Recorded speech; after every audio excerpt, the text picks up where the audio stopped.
Mathematics 1 2024 সালের board প্রশ্ন সমাধানে আজকের ভিডিওতে তোমাদেরকে অতি সংক্ষিপ্ত যে 10টা ম্যাথ আছে সেই ম্যাথগুলো আজকে সমাধান করে দেবো। তো এটা হচ্ছে দেখো, এই পরীক্ষাটা হচ্ছে 2025 তারিখের এই ডেটে, 2025 তারিখের এই ডেট, মানে আজকে যে পরীক্ষাটা হইলো তোমাদের, এই পরীক্ষাটার সমাধান আমি করে দিচ্ছি। এটা হচ্ছে প্রথম পর্ব সমাপনী পরীক্ষা 2024। তো এইখানে অতি সংক্ষিপ্ত এই 10টা প্রশ্ন সমাধান করে দিচ্ছে। এখানে প্রথম যে প্রশ্নটা আছে খেয়াল করো, যে অনুরাশি এবং সহগুণক বলতে কি বোঝায়। অনুরাশি এবং সহগুণক বলতে কি বোঝায়, এটা হচ্ছে জাস্ট হচ্ছে ডেফিনেশন বা সংজ্ঞা। তো অনুরাশি বা সহগুণক এগুলা কাকে বলে, এটা হচ্ছে সংজ্ঞা। তো এখানে দেখো, অনুরাশির সংজ্ঞাটা হচ্ছে যে নির্ণায়কের কোনো একটি উপাদানের কলাম ও সারির উপাদানগুলো বাদ দিলে বাকি উপাদানগুলো দ্বারা গঠিত যে নির্ণায়ক পাওয়া যায় তাকে উপাদানটির অনুরাশি বলে। তো এটা তোমাদেরকে উদাহরণ দিয়ে দেখাচ্ছি, যে A1 A2 A3, B1 B2 B3, C1 C2 C3। তো ধরো এটা একটা নির্ণায়ক। এখন এটার অনুরাশি যদি ধরো এই A1 বরাবর যদি অনুরাশি বের করি, তখন কি বলছে ডেফিনেশন অনুসারে, দেখো নির্ণায়কের কোনো একটি উপাদানের, সেই কোনো একটি উপাদান হচ্ছে A1, কোনো একটি উপাদানের কলাম ও সারির উপাদান বাদ দিলে, কলাম ও সারির উপাদানগুলো বাদ দিলে, তার মানে তোমার এইখান থেকে বাদ যাবে হচ্ছে এই রোটা আর এই কলামটা বাদ দেবে।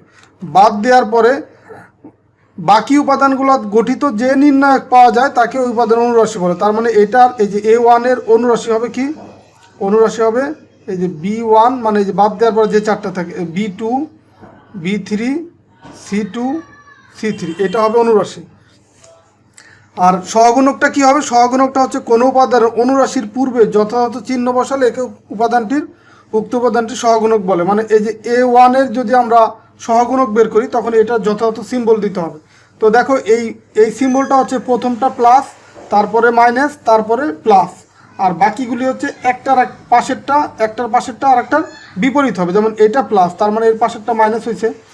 তো এই লাইনটা শুধু মনে রাখলে হবে, প্লাস মাইনাস প্লাস, এটা দিয়ে প্লাস মাইনাস প্লাস। তো এর পাশের এটা হবে কি আবার মাইনাস, আবার এর পাশের এটা হবে প্লাস, এর পাশের এটা হবে মাইনাস, মানে একটার পাশে আর একটা বিপরীত হবে। তার মানে A1 প্রথমটা হচ্ছে প্লাস, তো প্লাস থাকলে এটা আলাদাভাবে দেওয়ার প্রয়োজন নেই, শুধু মাইনাস থাকলে অবশ্যই দিতে হবে। তো এই হচ্ছে তোমার অনুরাশি এবং সহগুণকের ডেফিনেশন। তো তোমাদের পরীক্ষায় কিন্তু এইগুলো দেওয়ার দরকার নেই, এগুলো জাস্ট হচ্ছে তোমাদের বোঝার জন্য আমি দিয়ে দিছি। মেনলি হচ্ছে ডেফিনেশনে যে এই দুটা লিখে দিলে হবে। তো যারা আজকের পরীক্ষাটা দিছো তারা আসলে আজকের এই ভিডিওটা দেখলে তোমাদের পরীক্ষায় কে কী অ্যান্সার করছে জাস্ট মিলায় দেখতে পারবা যে তোমাদের কতগুলো অতি সংক্ষিপ্ত প্রশ্ন সঠিক হয়েছে। তো এরপরে দেখো 2 নম্বর যে প্রশ্নটা, সেটা একটু দেখি আমরা। 2 নম্বর বলছে যে কোন শর্তে এ এবং বি ম্যাট্রিক্স গুণ করা যাবে। তো মানে ম্যাট্রিক্সের গুণ করার শর্তটা কি, তো সেটা হচ্ছে 2 নম্বর প্রশ্ন। তো 2 নম্বর প্রশ্নটা দেখো, এখানে আছে কি ম্যাট্রিক্স এ এবং ম্যাট্রিক্স কি, ম্যাট্রিক্স হচ্ছে বি, ম্যাট্রিক্স বি। তো কোন শর্তে এটা গুণ করা যাবে, গুণ করার শর্ত হচ্ছে ম্যাট্রিক্স এ এবং ম্যাট্রিক্স বি লিখে নেই, যে গুণের শর্ত হলো, কি ম্যাট্রিক্স এ এর কলাম সংখ্যা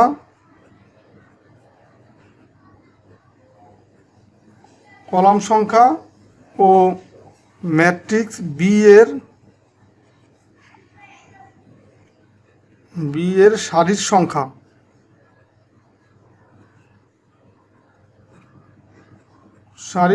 সমান হতে হবে। তো এটাও তোমাদেরকে আমি উদাহরণ দিয়ে বুঝাই দিব, সমান হতে হবে। তো এটা দেখো, আমরা যদি দুইটা ম্যাট্রিক্স এরকম ড্রয়িং করি, ধরো এটা A1 A2 B1 B2, তো এখানে B2, তো এখানে বলছে কি যে গুণের শর্ত হচ্ছে কি ম্যাট্রিক্স এ এর কলাম সংখ্যা এবং ম্যাট্রিক্স বি এর সারির সংখ্যা সমান হতে হবে। তো এখানে দেখো কলাম আছে কয়টা, 2টা। তো এটাকে ধরলাম আমরা এই ম্যাট্রিক্স এ এর কলাম সংখ্যা, ম্যাট্রিক্স বি এর সারির সংখ্যা সমান হতে হবে। তাহলে বি ম্যাট্রিক্সটা হতে হবে কি এরকম, যে ধরো A1 A2 B1 B2, এখানে দেখো এইখানে কলাম আছে কয়টা, দুইটা, এইখানে সারি আছে দুইটা।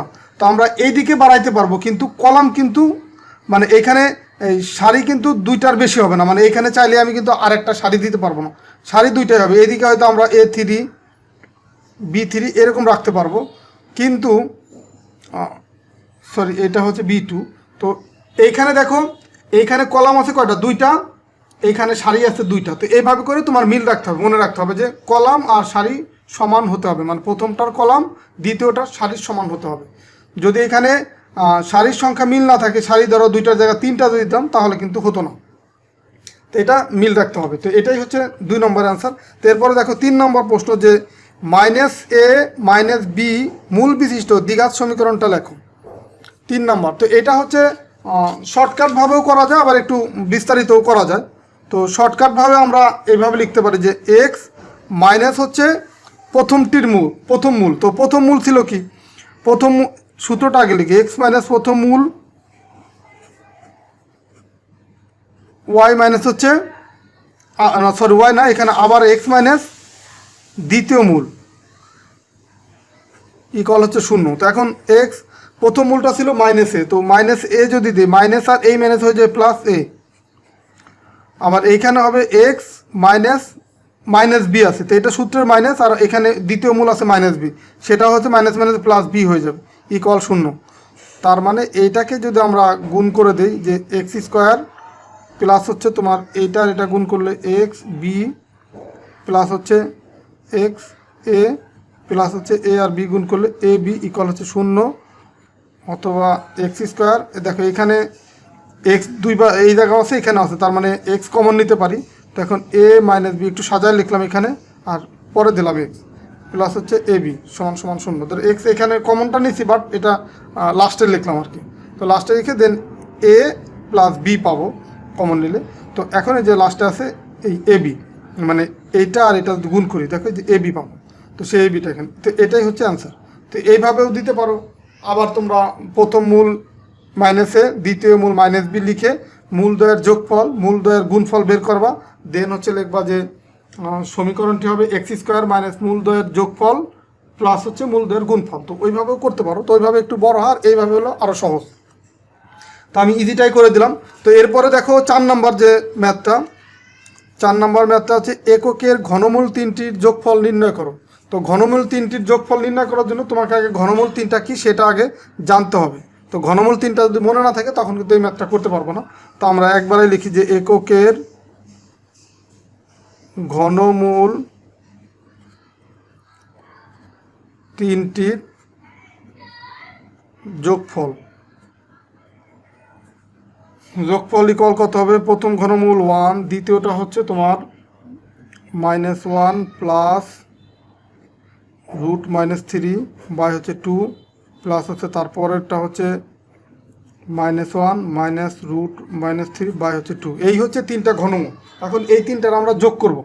তো যোগ করলে দেখো কি পাবো, এখানে 3টারে আমরা লসাগু করে ফেলি, তার মানে 2 কমন নিলাম। এই 2 আর এই 1 গুণ করলে এখানে পাবো 2, আর এখানে ধরো পাবো হচ্ছে এই 2 আর 2 কমন গেল, তার মানে এখানে হচ্ছে 1 দিয়ে এটাকে গুণ করবো। 1 দিয়ে গুণ করলে যা আছে তাই থাকবে, তার মানে -1 প্লাস √-3।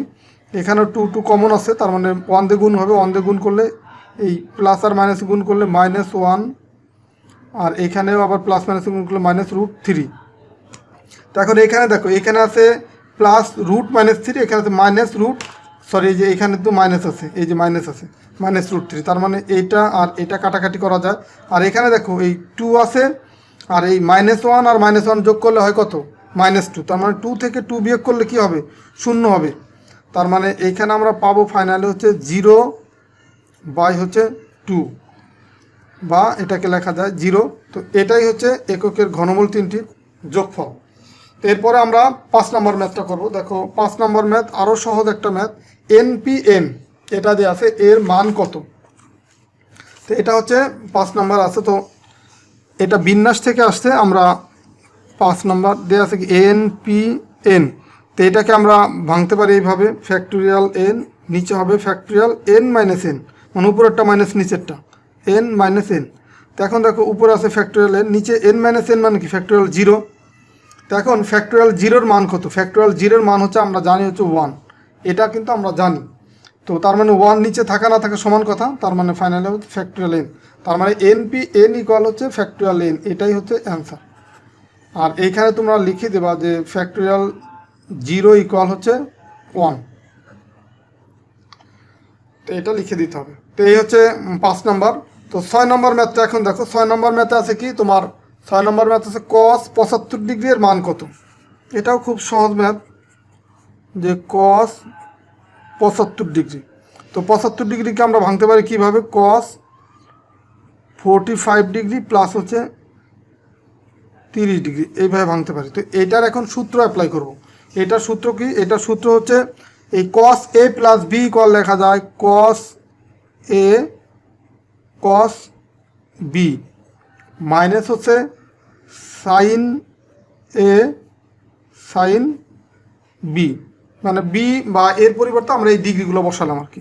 এখন cos 45 ডিগ্রি মান হচ্ছে 1/√2, cos 30 ডিগ্রি মান হচ্ছে √3/2, আর sin 45 ডিগ্রির মান হচ্ছে 1/√2, আর sin 30 ডিগ্রি মান হচ্ছে হাফ।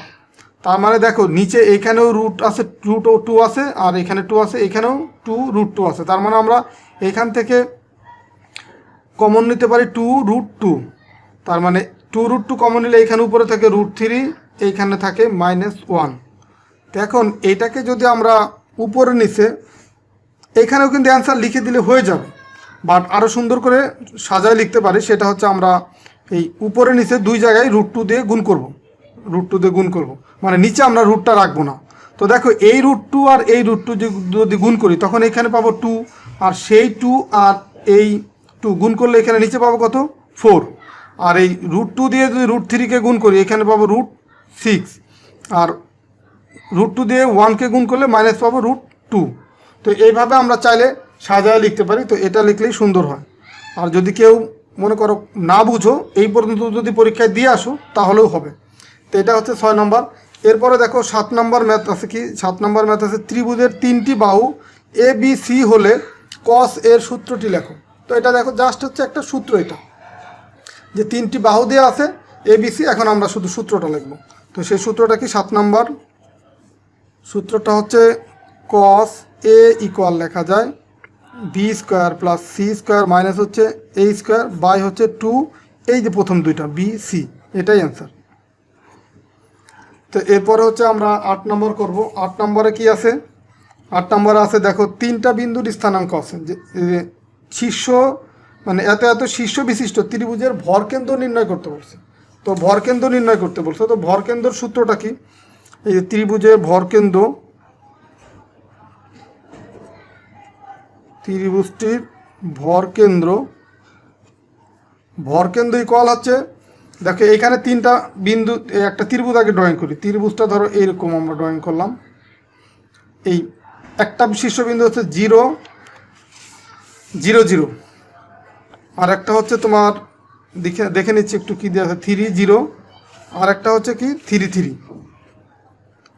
এই হচ্ছে ত্রিভুজের 3টা শীর্ষবিন্দু। এখন ভরকেন্দ্র ইকুয়াল হবে এই প্রত্যেকটার প্রথম মান মানে x এর মান, এই 0 3 এই 3, এটা এই 3টার যোগফল মানে 0 যোগ 3 যোগ 3 ভাগ হচ্ছে 3, মানে 3টার x এর মান মানে x1 plus x2 plus x3/3, আর পরেরটা হবে কি y1 plus y2 plus y3। তো এখন y মানে কি, যে পরের মানটা, এটা হচ্ছে y আর এটা হচ্ছে x। তো এখন তার মানে y1 মানে এটা, y2 মানে এটা, y3 মানে এটা, মানে 0 যোগ 0 যোগ 3, তার নিচে হচ্ছে 3। তো এটাই হচ্ছে ভরকেন্দ্র। এখন যদি আমরা ক্যালকুলেশন করি, দেখো 3 আর 3 যোগ করলে 6, 6/3, আর এখানে দেখো 0 0 যোগ 3 মানে 3/3, তার মানে ফাইনালি এটা আমরা পাবো কি, এই 3 দিয়ে যদি 6কে কাটি এখানে পাবো 2, তার মানে 2 আর 3 কাটাকাটি করলে এখানে থাকবে 1। তো ভরকেন্দ্র হবে 2 আর 1। তো এটাই হচ্ছে অ্যান্সার। এরপরে দেখো 9 নম্বর যে ম্যাথ, এই যে রেখাটি, এটা ঢাল নির্ণয় করতে বলছে। তো ঢাল নির্ণয়ের সূত্র যদি তুমি জানো তাহলে কিন্তু এক লাইনেই অ্যান্সার হয়ে যায়। তো 9 নম্বর, এখানে যে সমীকরণটা দেওয়া আছে সেটা লিখবো, যে x মাইনাস হচ্ছে 2y প্লাস হচ্ছে 16 ইকুয়াল হচ্ছে কত, 0। তো এটা থেকে যদি ঢাল বের করতে চাই তার মানে ওয়াইকে আমার ফ্রি করতে হবে। ওয়াইকে এক পাশে রাখবো, বাকি সব এক পাশে নিয়ে যাব। তার মানে আমরা ওয়াইকে ধরো এই ডান পাশে নিয়ে যাব, তার মানে এক্স প্লাস 16 ইকুয়াল হবে 2y। তো এখন ওয়াইটাকে পুরাটাকে বাম পাশে নিয়ে আসবো, এটা পুরাকে ডান পাশে নিয়ে আসবো এবং এরকম রাখতে পারি এক্স প্লাস হচ্ছে 16। তো এখন শুধু ওয়াইয়ের মানটা যদি আমরা রাখতে চাই, শুধু ওয়ার মানটি আমার দরকার, তাহলে এখানে হবে হাফ এক্স প্লাস হচ্ছে 16কে 2 দিয়ে ভাগ করলে, মানে এই 2 এই পাশে এক্সের নিচে আসতেছে, তার মানে হাফ হচ্ছে এখানে, আর 16কে 2 দিয়ে ভাগ করলে এখানে পাবো 8। এখন সুতরাং এই ঢাল ইকুয়াল কত হবে? ঢাল ইকুয়াল জানি আমরা এই ঢাল ওয়াই ইকুয়াল জানি হচ্ছে MC। তো এখন এই এম যেটা, এটাই হচ্ছে ঢাল, তার মানে এইখানে mx প্লাস হচ্ছে c। তো এখন এই এক্সের সহগ যেটা m, এটাই কিন্তু হচ্ছে ঢাল। তা এখানে আছে কি এক্সের সহগ হাফ, তার মানে ঢাল হচ্ছে হাফ। এটাই হচ্ছে অ্যান্সার। অথবা তোমরা আরেকটা সূত্র যদি মনে রাখো সেইভাবে করতে পারো, যে ঢাল ইকুয়াল হচ্ছে মাইনাস এক্সের সহগ বাই হচ্ছে ওয়াইয়ের সহগ। মানে এখানে মাইনাস দিয়ে উপরে দেবা এক্সের সহগ, নিচে হবে ওয়াইয়ের সহগ। এখন ওয়াইয়ের সহগ, এখন দেখো এখানে এক্সের সহগ আছে কি, এই যদি সমীকরণ এক্সের সহগ আছে 1, তো দিলাম 1, আর ওয়াইয়ের সহগ আছে কি, দেখো ওয়াইয়ের সহগ আছে -2, তার মানে -2। তো এই মাইনাস আর এই মাইনাস এটা কাটাকাটি যায়, তার মানে এখানে থাকে কি, এখানে থাকে হাফ। তো এখানেও দেখো ঢাল 1 পেলাম এইভাবে, আর এইখানেও আমরা এইভাবে কিন্তু এইখানেও আমরা হাফ পাইছি, এখানেও হাফ পাইছি। তার মানে তুমি এইভাবেও যদি করে ঢাল বের করো তাতেও হবে, অথবা এই সূত্রটা যদি মনে রাখতে পারো বা এই সূত্রটা দিয়ে যদি দাও তাহলেও হবে। ঢাল ইকুয়াল মাইনাস এক্সের সহগ বাই হচ্ছে ওয়াইয়ের সহগ। তো যেভাবেই দাও তাহলে দুইটা যে কোনোভাবে দিলেই হবে। তো এখন হচ্ছে লাস্ট আমরা যে ম্যাথটা করব, এটা দেখো ম্যাথ না, এটা একটা সূত্র দেওয়া আছে যে বৃত্তের সাধারণ সমীকরণটা লেখো। তো বৃত্তের সাধারণ সমীকরণটা, এটা যা সূত্রটা যদি মনে রাখো তাহলে লিখে দিলেই হবে, 1 মিনিট লাগবে না। যে বৃত্তের সমীকরণ হচ্ছে বৃত্তের সাধারণ সমীকরণ ইকুয়াল কি হবে, এক্স স্কোয়ার প্লাস হচ্ছে y square plus 2gx plus 2fy plus হচ্ছে c ইকুয়াল হচ্ছে 0। এটাই হচ্ছে আনসার। এটা জাস্ট একটা সূত্র। তো আশা করি আজকের এই ভিডিওর মাধ্যমে তোমরা এই 2024 সালের যে বোর্ড প্রশ্ন, এটার অতি সংক্ষিপ্ত ম্যাথগুলো বুঝতে পারছো, বা তোমরা আজকে যারা পরীক্ষা দিলা, তো পরীক্ষা দিয়ে তোমরা মিলাই দেখতে পারলা যে এখানে তোমরা কতটুকু তোমাদের কতগুলো ম্যাথ সঠিক হয়েছে, বা তোমরা কত নাম্বার এই 20-এর ভিতরে পেতে পারো। তো ঠিক আছে, সবাই ভালো থাকো, সুস্থ থাকো। আর এই 2024 সালের যে বোর্ড প্রশ্ন, এটা যদি বাকি ম্যাথগুলো তোমরা যদি এরকম চাও, তাহলে তো সেগুলো আমি ভিডিও আকারে তোমাদেরকে দিতে পারি। সেটা তোমরা কমেন্টসের মাধ্যমে অবশ্যই জানাবা যে সেটা তোমরা চাও কিনা। তো ঠিক আছে, সবাই ভালো থাকো, সুস্থ থাকো, আল্লাহ হাফেজ।